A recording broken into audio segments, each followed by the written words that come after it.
পয়লা বৈশাখের ঠিক আগের দিন আমি গেছিলাম মায়াপুরে। এটার পুরো বড় ভ্লগ পোস্ট করা আছে আমার চ্যানেলে, আমার নামের নিচে লিঙ্ক দেওয়া থাকবে, তোমরা প্লিজ ট্যাপ করে দেখে নিও। পুরো মনটা মুগ্ধ হয়ে যাবে যারা যারা এখনো যাওনি বা যারা গেছো আবারও যেতে চাও, আমার ভিডিও দেখে তোমরা ফিল করতে পারবে। তো যাই হোক, ভগবানের জায়গা নতুন করে বলার মতন আমার কাছে কোনো শব্দ নেই।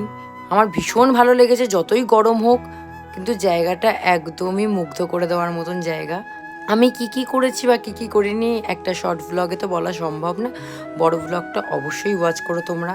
আমি ওখানে 100 টাকা করে ব্লাউজও কিনেছিলাম, যেটা অত্যন্ত সুন্দর। আর দেখো না, পুরো মন্দির ঘোরার পরে, দর্শন করার পরে আমি লাস্টে টিকা পড়তে এসেছি, কারণ কি ওই দিন এত সোয়েট হচ্ছিল যে বলার কথা না। তারপরে তো সারা দিন ঘুরে মুখের মধ্যে এক গাদা ট্যান নিয়ে বাড়ি ফিরেছিলাম। মুখের অবস্থা তোমরা দেখো না, কোনো রকম ফিল্টার না, কিন্তু মুখের অবস্থা এরকম হয়ে গেছিলো আমার। তো চলো টাটা, আশা করছি তোমরা বড় ভ্লগ সবাই দেখবে, বাই।